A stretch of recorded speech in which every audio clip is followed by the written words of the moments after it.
Bonjour Lex sur le Trial Open Air pour cette troisième journée du dimanche à 6 juillet, donc petit dimanche pluvieux. J'ai la chance aujourd'hui d'être avec The Distance. Ouais. Si vous voulez bien vous présenter un peu et nous faire un historique du groupe, votre formation, quand, qui, comment. Dagular. Allez. C'est bizarre parce que je suis le dernier arrivé dans le groupe. Hein, donc c'est par rapport aux origines du groupe, ils en savent plus que moi. Moi, je suis arrivé parce qu'on m'a demandé, hein, tout simplement, ils avaient besoin d'un batteur. Non, franchement, je suis super content. Depuis que je suis arrivé dans le groupe, je suis arrivé peu après la sortie d'ailleurs de l'album. On a fait quelques dates sympas en Angleterre notamment. La première partie de Razor Light à l'Olympia qui était cool.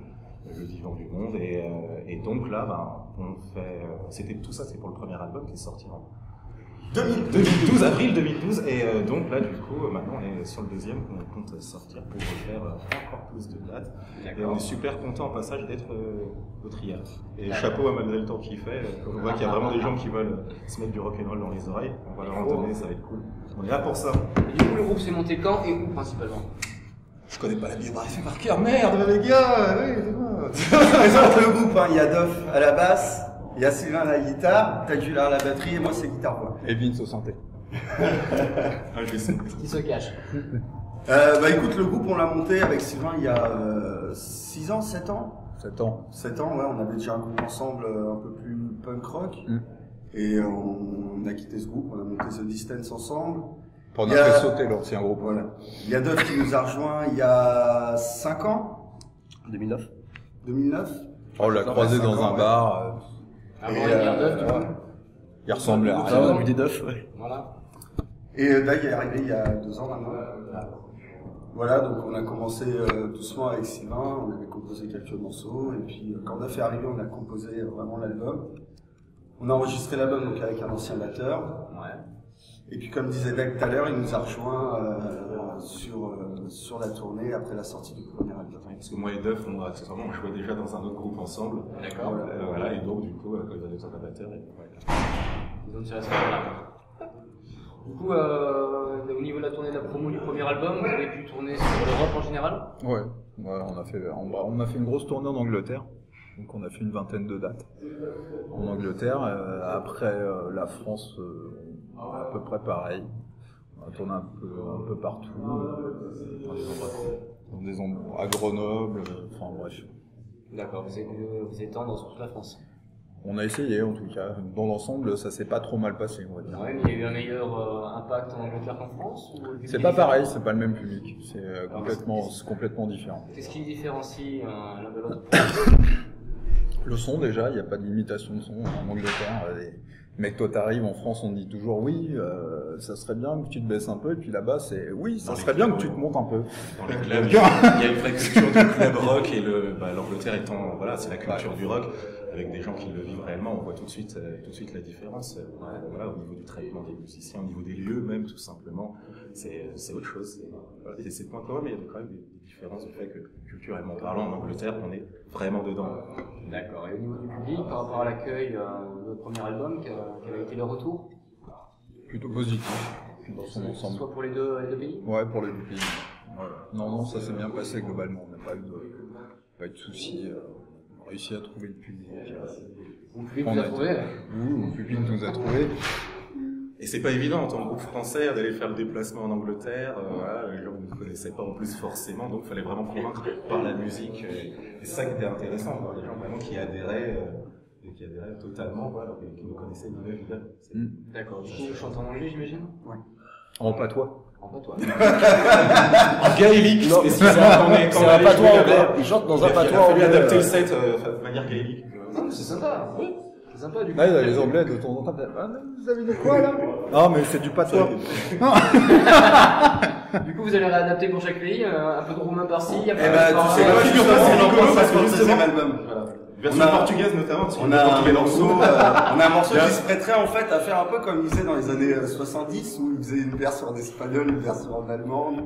Et ouais, pourquoi pas quoi. Et tu vas voir que le dernier morceau en plus qu'on va jouer justement est peut-être prévu pour une version portugaise. Le dernier morceau de notre set, oui, parce qu'il y a deux portugais dans le On va passer à Radio Alpha. Mais ouais. Tout est possible. Mais oui, pour l'instant ça reste l'anglais. Anglais. Français. en second plan. Et du coup, aujourd'hui, qu'est-ce qui vous amène sur Triel? Des potes, la pluie. Ah, On adore la On pluie. l'a ramené. On va faire en Pas sorte plus de- besoin d'aller en Bretagne, on va aller à Triel. Non, mais d'ailleurs, effectivement, non, non, justement, chapeau en plus à tous leurs gars et aux festivaliers, putain. Voilà, là, on sent que c'est des gens vraiment qu'en veulent, malgré les mauvaises conditions, tout le monde essaie de garder le sourire, la pêche, et c'est le principal. Ça, c'est D'accord. Vous avez quelques aspirations par rapport au set que vous allez faire aujourd'hui, par rapport à l'accueil public, parce que du coup, ils vont bien être mouillés pour faire les chauffer. Mais même s'ils restent dans leur tente, du moment qu'ils écoutent le son, enfin, je veux dire, c'est, voilà. Il y aura des mecs qui vont se lever à partir du Mais temps. justement, par rapport à ce que tu disais par rapport à l'Angleterre, c'est assez rigolo parce que dans certains clubs, t'as l'impression que les gens en fait sont en train de boire leur bière et ça joue tellement en fait que les gars, ben voilà, ils viennent boire de la bière et accessoirement écouter de la musique. Mais même s'ils sont à leur table en train de faire quoi qu'est-ce, ils ont toujours une oreille, tu vois, sur la musique. Et si ça a été cool, à un moment ils sont là, puis ils se rapprochent. Tu vois, c'est comme ça que ça se passe aussi, que les gens finalement soient tout devant en train de gueuler comme des fous, soient là mais attentifs, du moment qu'ils sont attentifs, en fait c'est cool. Donc par rapport au public, on verra bien comment il réagira. S'il reste dans sa tente mais qu'il applaudit de sa tente, on trouvera ça tout aussi cool. Mais s'ils peuvent se pointer malgré le temps, Si on peut éviter de glisser sur le ça. bordel, on foutra le bordel avec eux, ça sera génial. Exactement. Ouais. C'est Woodstock aujourd'hui. D'ailleurs, on va faire comme une chaise, on va venir sur scène couvert de boue. Non, C'est un principe, c'est un concept. mais c'est génial, il avait fait pour Woodstock. Non mais mec, t'es déjà marron, on va pas rajouter de la boue. Certes, mais avec On va pas s'en sortir sans te rajouter de la boue dessus, là. il a peut-être pas totalement tort, mais le trip est quand En fait, même. vous avez le droit d'aller démarcher chaque tente pour des autographes, pour des photos. Oui, mais d'ailleurs, si on a nos CD avec nous, on déposera un dans chaque tente. dédicace. Pourquoi on a les CD avec nous? On dépose un dans chaque tente. Non, c'est pas pris de Bon, un dernier mot pour les personnes qui vous suivent, qui vous ont suivi, qui vous ont soutenu et qui vous suivront par la suite. Déjà merci. Déjà merci beaucoup. C'est vrai que le rock en fait tel qu'on fait, il y a pas beaucoup de représentants d'ailleurs en France, voire pas du tout. Donc on est très content en fait de pouvoir marquer en fait cette différence, de représenter vraiment un son 90s, on pourrait dire, mais avec la manière de jouer d'aujourd'hui. Et de toute façon pour le prochain album, va vraiment y avoir du très très fort par rapport au premier, va vraiment y avoir de la qualité. Le groupe a encore pris en maturité. Cette fois-ci, bon, je peux en parler parce que j'aimais déjà le groupe sur le premier album.